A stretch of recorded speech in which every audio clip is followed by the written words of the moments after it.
इय्याका नअबुदु व इय्याका नस्तईन।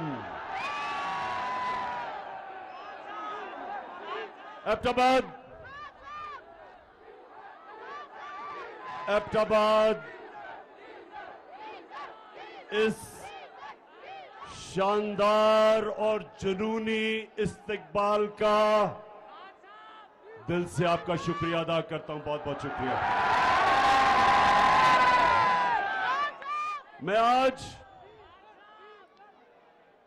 आपके पास किसी मकसद से आया हूं। नौजवानों, डीजल और पेट्रोल की अभी बाद में बात करता हूं। पहले जिस मकसद से मैं आपके पास आया हूं, आपने थोड़ा सा सब्र करके मेरी बात सुनिए। मैं आज एबटाबाद में अपनी बहनों को खास तौर पे खराज तहसीन पेश करता हूं कि हमारे मुखालिफ वो ये कहते हैं कि गर्मी बहुत ज्यादा होगी, लोग नहीं निकलेंगे इस्लामाबाद में। ये मेरे बहादुर नौजवानों के लिए तो खैर गर्मी कुछ नहीं है, हमारी बहनों के लिए भी गर्मी कुछ नहीं है। इंशाअल्लाह कोशिश तो इंसान करता है, कामयाबी अल्लाह देता है, लेकिन ये मेरा ईमान है कि 20 तारीख के बाद जब मैं इस्लामाबाद की अपनी कौम को कॉल दूंगा, ये मेरा ईमान है कि जितने मर्जी भी ये कंटेनर खड़े कर दें, 20 लाख लोग से ज्यादा इस्लामाबाद आएंगे इंशाअल्लाह। एबटाबाद जरा फिर से, क्योंकि ये सारे डर डर के इस जलसे को देख रहे होंगे,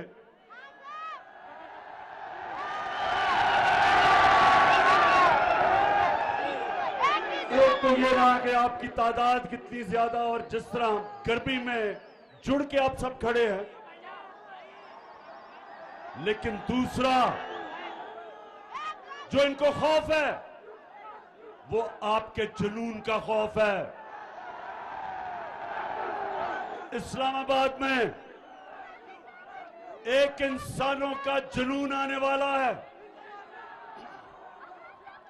और एक आवाज होगी इस्लामाबाद में कि हमें हकीकी आजादी चाहिए, हमें इंपोर्टेड हुकूमत नामंजूर। इंपोर्टेड हुकूमत, ये एबटाबाद, ये आपका जुनून वो नहीं होना है जो होना चाहिए। इंपोर्टेड हुकूमत किसी सूरत ये कौम इन डाकुओं की जो अमेरिका से साजिश करके हमारे पे बैठे हैं, कभी पाकिस्तान कौम इनको कभी भी तस्लीम नहीं करेगी।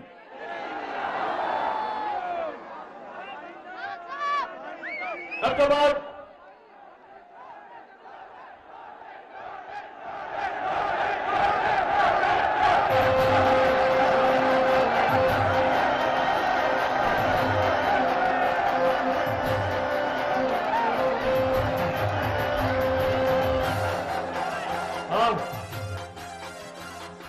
लोटे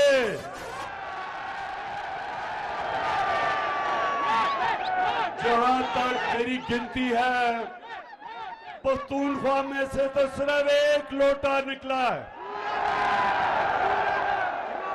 और जहां तक मुझे बताया गया अभी तक वो लोटा पेशावर आने की उसने जुर्रत नहीं की।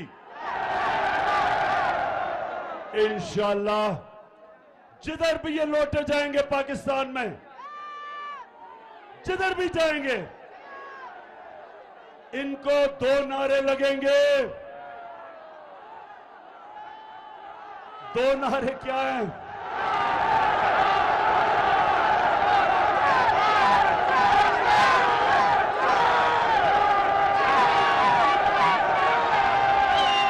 एक लोगों को नारा लगेगा जमीर फरोश चोर और दूसरा नारा लगेगा गद्दार। जिधर भी ये जाएंगे इनको पता नहीं कि ये 2022 का पाकिस्तान, इसमें हमारे नौजवानों में शऊर है, कौम बेदार है। बड़े तो छोड़ो, स्कूल के बच्चों को भी पता है कि लोटा क्या होता है। इन्होंने एक अमरीकी साजिश का हिस्सा बनके, अमरीकी साजिश का हिस्सा बनके एक 22 करोड़ पाकिस्तानियों की मुंतखब हुकूमत को साजिश के तहत हटाया और इनके साथ शामिल थे यहां के मीर जाफर और मीर सादिक। नौजवानों, ये कौन थे मीर जाफर और मीर सादिक? जिनको नहीं पता मैं फिर से बता दूं, मीर जाफर जो मुसलमानों का, मुगलों का गवर्नर सिराजुद्दौला था, उसका सिपहसालार था, कमांडर इन चीफ था। उसने अंग्रेजों के साथ मिलके गद्दारी की सिराजुद्दौला से, मुसलमानों से। अंग्रेज जीते, अंग्रेजों ने बंगाल, जो मुगलों का सबसे अमीर सूबा था, सबसे ज्यादा पैसा बंगाल से आता था, वो सूबे को मीर जाफर की वजह से अंग्रेजों के गुलामी में गया और उसी जो सबसे अमीर सूबा था वहां कहत पड़े। अंग्रेजों ने इतना लूटा कि लाखों लोग भूख से मर गए वहां। और जब अंग्रेज गया 200 साल बाद, तो वो बंगाल हिंदुस्तान का सबसे गरीब सूबा बन गया। और मीर सादिक वो था जिसने टीपू सुल्तान से आखिर में जाके अंग्रेजों के साथ मिलके गद्दारी की और टीपू सुल्तान की शहादत हुई। और मैसूर जो टीपू सुल्तान की सल्तनत थी, अंग्रेजों की गुलामी में चली गई। ये गद्दारों ने आज ये किया पाकिस्तान से कि पाकिस्तान का प्राइम मिनिस्टर जो किसी से बुरे ताल्लुकात नहीं चाहता, जो किसी के मुल्क के खिलाफ नहीं है, सबसे दोस्ती चाहता है, लेकिन जो चाहता था कि हमारी फॉरेन पॉलिसी हमारे लोगों के मफादात की तहफ़्फ़ुज़ करे, हिफाजत करे, हम अपने लोगों को किसी मुल्क के लिए कुर्बान ना करें। जिस तरह अंग्रेजों, अमेरिकनों के साथ मिलके हमने जो उनकी जंग लड़ी, 80,000 पाकिस्तानियों की कुर्बानी दी गई, हमारा कबायली इलाका उजड़ गया, $100 अरब से ज्यादा हमारे मुल्क को नुकसान हुआ। मैं कभी इस तरह की फॉरेन पॉलिसी मानने के लिए नहीं तैयार था। मैं कभी अमेरिकनों को पाकिस्तान में बेसिस देने के लिए तैयार नहीं था। मैं कभी अमेरिका की जंग में शामिल होने के लिए तैयार नहीं था।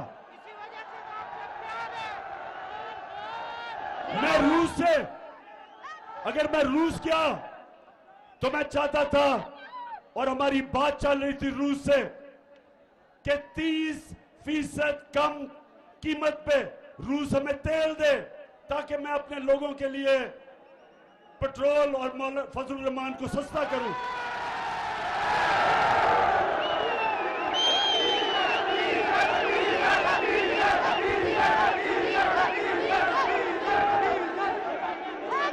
और उसके अलावा 20 लाख टन गंदम जो हमने खरीदनी है, रूस से हमें 30% कम कीमत पे मिल रही थी। तो मेरा मकसद तो मेरी कौम है। मैं क्यों अपनी कौम के मुफादात को अमेरिका के लिए कुर्बान करूं? तो एबटाबाद के लोगों, मेरे पाकिस्तानियों, उनको इस तरह का अमेरिकनों को प्राइम मिनिस्टर नहीं चाहिए था। वो चाहते थे कि मुशर्रफ की तरह सरबराह हो, एक ही टेलीफोन की धमकी में चारों निशाने चित और उनकी जंग में शामिल कर दिया। वो चाहते थे कि चेरी ब्लॉसम जूते पॉलिश करने वाला जो कहे, उसने क्या कहा कि बेगर्स आर नॉट चूजर्स। मतलब ये कि जो हम तो बेकारी हैं, इसलिए हमें अमेरिका की गुलामी करनी पड़ेगी। शहबाज शरीफ, तुम बेकारी हो, तुम गुलाम हो, तुम बुज़दिल हो, तुम डाकू हो। तुम्हारी चोरी का पैसा बाहर पड़ा हुआ है और अपने पैसे को, अपने चोरी के पैसे की और अपने भाई के और अपने खानदान के चोरी के पैसे को बचाने के लिए आपने, अगर आप समझते हैं कि हम आपके खातिर अमेरिका की गुलामी करेंगे, किसी गलतफहमी में ना रहो। ये कौम नौजवानों याद कराओ, ये कौम जब बनने लगी थी, तहरीक पाकिस्तान था, तो वो कौन सा नारा था कि पाकिस्तान का मतलब क्या? ये उस नारे पे बनी है cherry blossom boot polish Shahbaz Sharif. ये अल्लाह के सामने दावा कर बैठी है। जब वो कलमा पढ़ती है एक मुसलमान कौम, तो वो अल्लाह के सामने गवाही देती है कि अल्लाह, तेरे सामने हम किसी के सामने नहीं झुकेंगे, क्योंकि वो शिर्क है, वो गुनाह है।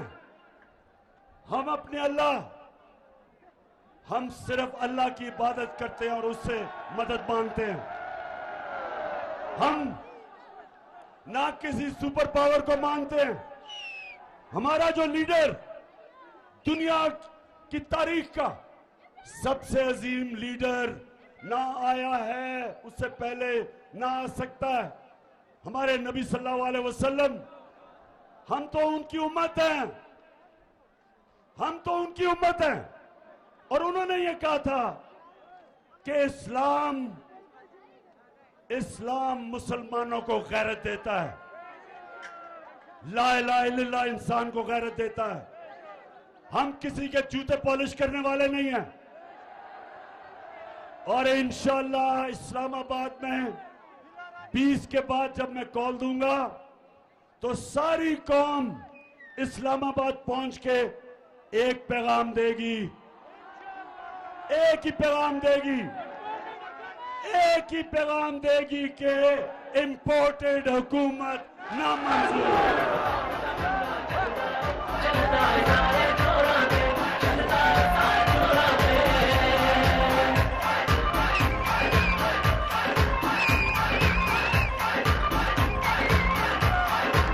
मच्छर रंग देंगा।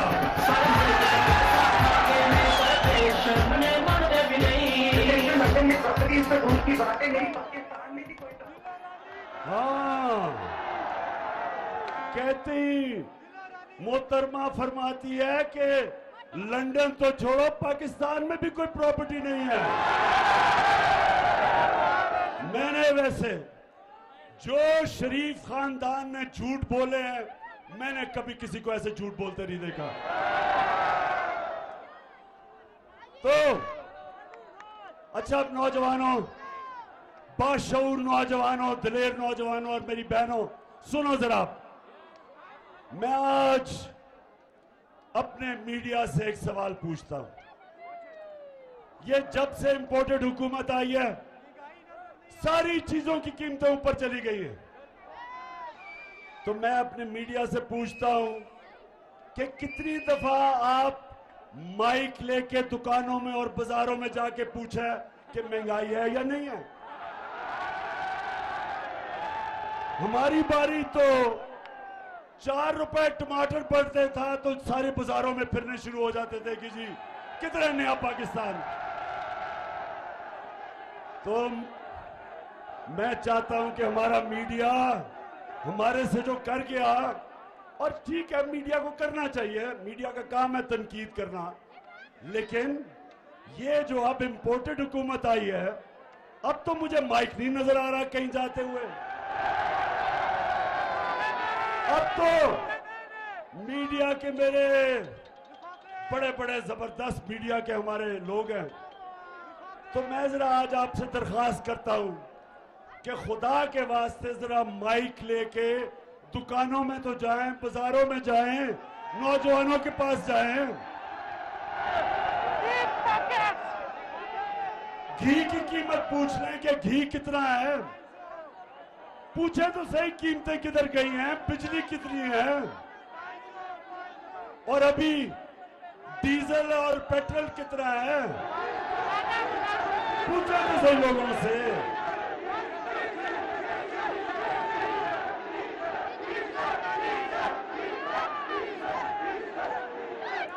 नौजवानों सुने जरा, जब ये जरा सुने, ईरान में मैं जरा आपकी तरबियत भी करता जाऊं, तारीख का भी बताता जाऊं, ताकि आप में और शऊर आए।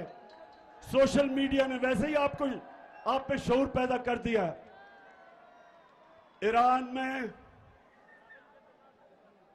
1954 के करीब, सुने जरा, एक उनका बड़ा तकड़ा इलेक्टेड प्राइम मिनिस्टर आया, उसका नाम मुसद्दक था। मुसद्दक इलेक्ट होके आया ईरान में। उसे पता चला कि ईरान का जो तेल है, वो सारा तेल जो ईरान से निकलता है, उसका सारा पैसा अमेरिकन और बरतानियों की तेल की कंपनीज वो सारी पैसा बना रही हैं, और ईरान के लोगों को मिल कुछ नहीं रहा, क्योंकि वो अवामी प्राइम मिनिस्टर था। उसने फैसला किया कि ये जो तेल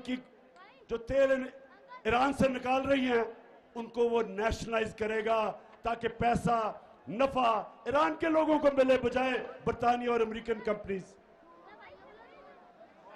अमेरिका की CIA ने, और ये सब अब ये सारी चीजें अवेलेबल हैं, ये आप क्योंकि ये रिकॉर्ड्स डिक्लासिफाई हो गए, आप सबको मिल सकते हैं। हुआ क्या, अमेरिका ने फैसला किया कि इसको कराना चाहिए, रजीम चेंज करनी चाहिए।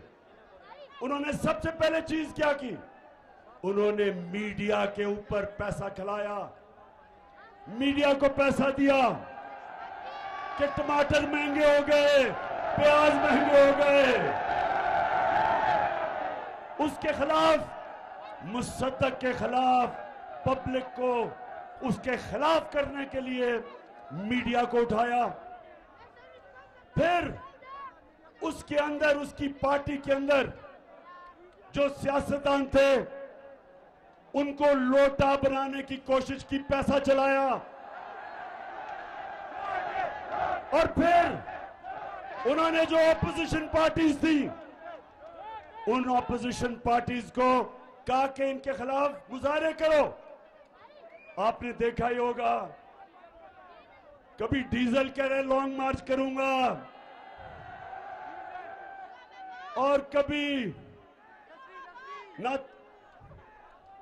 बिलावल कह रहे मैं लॉन्ग मार्च करूंगा। कभी सारी 11 की 11 पार्टीज मीनारे पाकिस्तान में निकली इमरान खान को गिराने के लिए।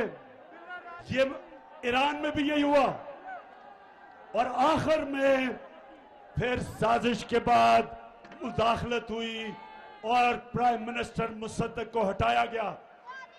यही पाकिस्तान में जो मीडिया के ऊपर पैसा चला है, किन किन के ऊपर पैसा चला है, आपको सबको पता चल जाना चाहिए कि वो आज टमाटर और प्याज की बातें नहीं कर रहे।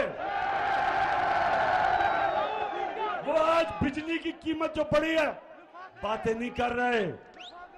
वो आज ये नहीं बता रहे कि ये जनाब एक आदमी जिसको इन्होंने प्राइम मिनिस्टर बनाया है और जिसके बेटे को चीफ मिनिस्टर बनाया है, ये कोई बात नहीं कर रहा कि इनके ऊपर फैमिली पे 40 अरब रुपए के करप्शन के केस हैं। 16 अरब एफआईए के अंदर इनके नौकरों के नाम पे पैसे पकड़े हैं, जिसमें आपने सुना होगा मकसूद चपड़ासी का, जिसको बाहर भिजवा दिया। 375 करोड़ रुपए एक चपड़ासी के अकाउंट से निकले हैं। ये एफआईए का केस है। और आते साथ ही चेरी ब्लॉसम बूट पॉलिश ने एफआईए का वो सारे लोग जिन्होंने तफ्तीश की थी उनको निकाला इसने। उनसे इंतकाम कि कैसे तुम्हारी जरूरत है कि मेरे खिलाफ तुमने तफ्तीश की। कहीं नौजवानों, दुनिया में कहीं ये नहीं होता। मैं अपनी अदलिया से पूछता हूं कि मैं बड़े अदब से पूछता हूं कि इतवार को तो आपने सो मोटो एक्शन ले लिया, आपने रात के 12 बजे अदालतें खोल ली, लेकिन ये जो आपके सामने हो रहा है किसी जमहूरियत में यह हो सकता है कि एफआईए में 16 अरब रुपए के केसेस, डाका 1600 करोड़ रुपए का ये बाप और शहबाज शरीफ और उसके बेटों पे, और आप इसमें कुछ नहीं कर रहे। मुल्क का 1600 करोड़ रुपया चोरी हो और ऊपर वो बिठा दें, बिल्ले को बिठा दें दूध की हिफाजत करने के लिए। कौन सी जमहूरियत में ये होता है? और मैं आज नौजवानों ये सुन लें, मेरे नबी सल्लल्लाहु अलैहि वसल्लम ने आज से 1500 साल पहले तकरीबन कहा कि कौम तबाह कब होती है? जब छोटे चोरों को आप जेलों में डालते हैं और बड़े डाकुओं को आपका इंसाफ का निजाम नहीं पकड़ सकता, वो कौम तबाह हो जाती है।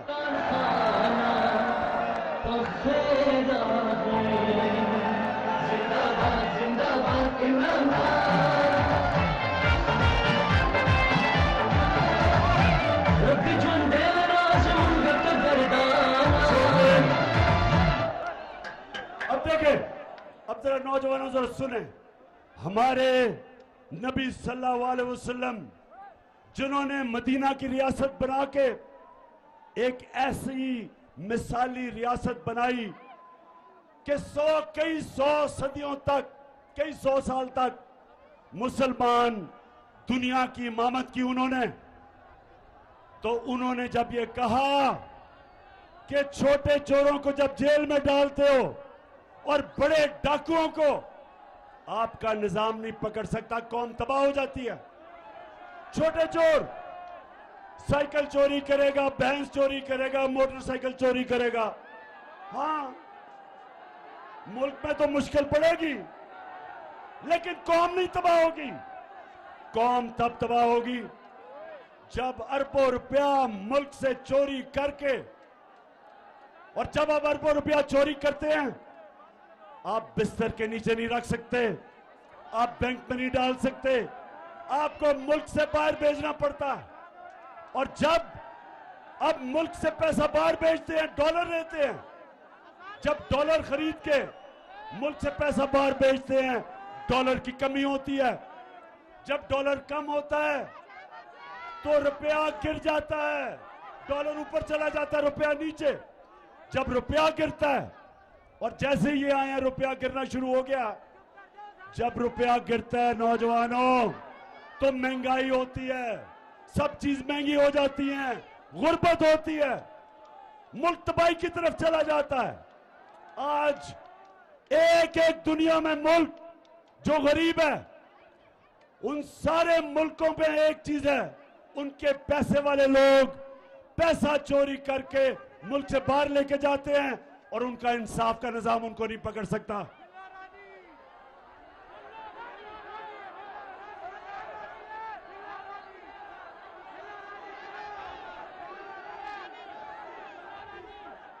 किसने कहा था कि अजान बज रहा है?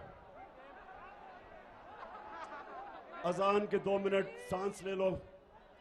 अभी मैंने आपसे और आखिर में 2-3 बड़ी जरूरी बातें करनी है। मैंने आप सबको तैयार करना है इस्लामाबाद के लिए, और इसमें हमारे खानदान भी आएंगे, फैमिलीज आएंगी, सबसे ज्यादा मेरे दिलेर नौजवान आएंगे।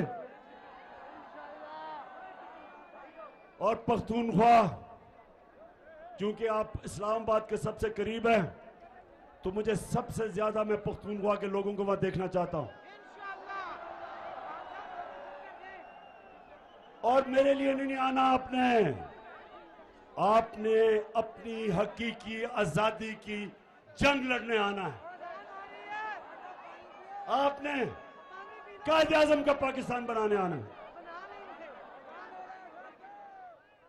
होगी आजान? अच्छा जी नौजवानों, सुनो जरा मेरी बात।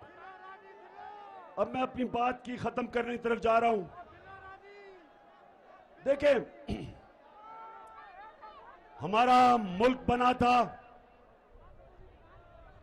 एक बड़ा ख्वाब था कि हमने, जो इलामा इकबाल ने कहा कि हमने किसको मिसाल बनाना था, इस्लामी रियासत जो मदीना की रियासत के तर्ज पे, उन असूलों पे खड़ा होना था। इसलिए अगर हम ये इंपोर्टेड हुकूमत, ये करप्ट लोग, ये डाकू, ये जिस तरह वो इंटीरियर मिनिस्टर कातिल, अगर हमने इनको तस्लीम कर लिया, ये हम पाकिस्तान की ख्वाब से सबसे बड़ा धोखा करेंगे। इसलिए आप जब इस्लामाबाद आएंगे तो हमने फैसला करेंगे, हम सारी कौम को बताएंगे कि हमें आजादी चाहिए, गुलामी नामंजूर। हमें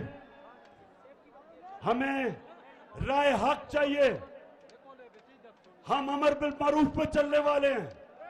हमें अल्लाह का हुक्म है, एबटाबाद हमें अल्लाह ने हुक्म दिया है कि अच्छाई के साथ खड़े हो, अमर बिल मारूफ व नही अनिल मुनकर, बुराई के खिलाफ अच्छाई के साथ।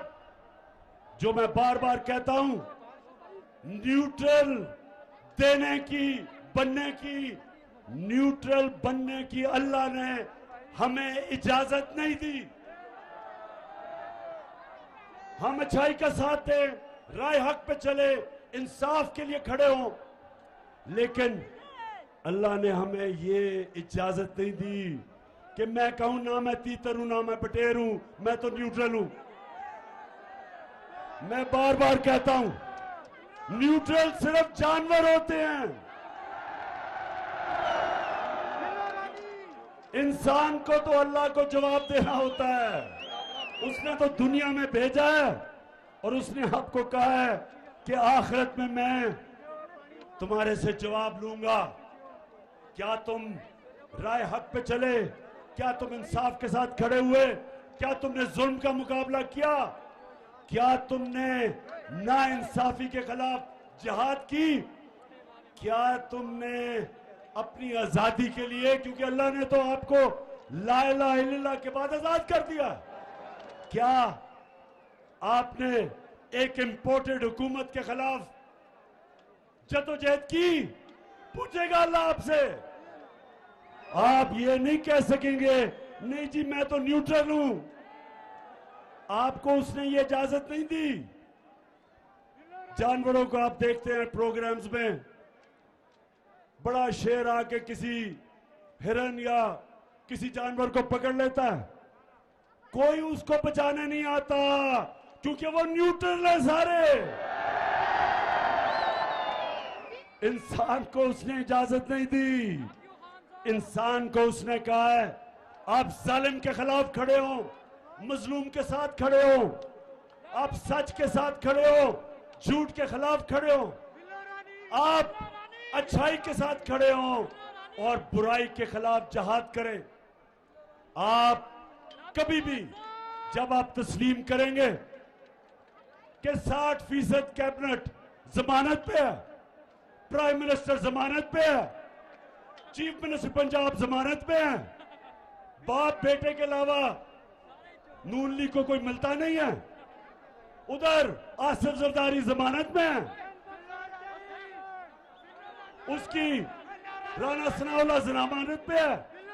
तो ये जब जिस मुल्क के ऊपर चोर डाकू कातिल ऊपर बैठ जाए, नौजवानों उस मुल्क का कोई मुस्तकबिल नहीं है और हम सब पे फर्ज हो जाता है कि हम इस जुल्म और नाइंसाफी के खिलाफ खड़े हो। तो मेरी सारी आपको आज पैगाम एक ही है, तैयारी करें। 20 तारीख के बाद जब भी मैं आपको कॉल दूं, हाथ खड़ा करके बताएं कि आप तैयार होंगे उसके लिए। जो वहां नहीं पहुंच सकते वो अहमदाबाद में निकलें, लेकिन निकलें सब। आप सब निकल के बताएं, अमेरिका को भी पैगाम जाए कि ये गुलाम कौम नहीं, ये आजाद कौम है और हम चेरी ब्लॉसम को बिल्कुल तस्लीम नहीं करेंगे। और ये जो इसने आके कहा कि मैं अपने कपड़े भी उतार दूंगा आटा सस्ता करने के लिए, खुदा के वास्ते शहबाज शरीफ ये ड्रामे खत्म करो। तुम्हें लोग पहचान गए हैं, वो ऊंची बड़ी बड़ी हैट पहन के कभी किधर पड़ रहा है, वो ड्रामे कर रहा है कि मैं अपनी कपड़े उतार दूंगा। शहबाज शरीफ खुदा के वास्ते कपड़े ना उतारना, हम खौफ से मर जाएंगे। सिर्फ एक काम कर दो, वो जो तुमने और तुम्हारे भाई ने और तुम्हारे दामाद ने और तुम्हारे बेटों ने और नवाज शरीफ के बेटों ने और इसहाक डार और उसके बेटों ने जो तुमने पैसा चोरी करके बाहर लेके गए हो, बस वो आधा ही पैसा ले आओ, हम गंदम की कीमत खुद ही नीचे कर देंगे। ड्रामों का टाइम चला गया शहबाज। ये सोशल मीडिया का जमाना है, हर रोज या तुम्हारा झूठ पकड़ा जाता है या वो मरियम का झूठ पकड़ा जाता है। जलसा किया अभी पिछले दिनों में किधर, पिंडी गेप में 4 बजे जलसा था, कोई लोग ही ना निकले, लोग ही ना निकले। फिर बड़ी दूर दूर से लोगों को लाके अंधेरे में जलसा करके और झूठ का पुलंदा कि मेरी पाकिस्तान तो, इंग्लैंड तो छोड़ो, पाकिस्तान में भी कोई प्रॉपर्टी नहीं है। अच्छा, अब आखिर में अहमदाबाद बाप का मैं शुक्रिया अदा करना चाहता हूं, जिस तरह आपने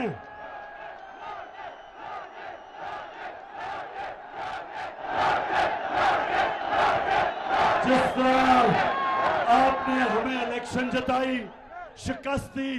कहते थे कि नून लीग का गढ़ है, नून लीग, ये आज मेरी बात सुन लो, इलेक्शन से ना भागो। जब भी इलेक्शन होगा तुम समझते हो कि तुम अब सेंट्रल पंजाब में रह गए हो, तुम्हें सेंट्रल पंजाब में भी अब छुपने की जगह नहीं मिलेगी, क्योंकि इस पंजाब के, पाकिस्तान के लोग गैरतमंद लोग हैं, हमारे लोग गैरतमंद हैं। हम बूट पॉलिशरों को साथ नहीं चलते, हम अमेरिका के गुलामों के साथ नहीं चलते, हम डाकुओं के साथ नहीं चलते। ये कौम अब तैयार है। 75 साल के बाद मेरी कौम तैयार है उस पाकिस्तान की तरफ जाने के लिए जो हमें कायदे आजम, जिस पाकिस्तान के लिए उन्होंने अपनी जान कुर्बान की, उस पाकिस्तान के लिए हम तैयार हैं। और इंशाअल्लाह जब हम इस्लामाबाद पहुंचेंगे, जब इस्लामाबाद में 20 लाख लोग पहुंचेंगे, तो वो पाकिस्तान हम सबको नजर आना शुरू हो जाएगा। पाकिस्तान जिंदाबाद।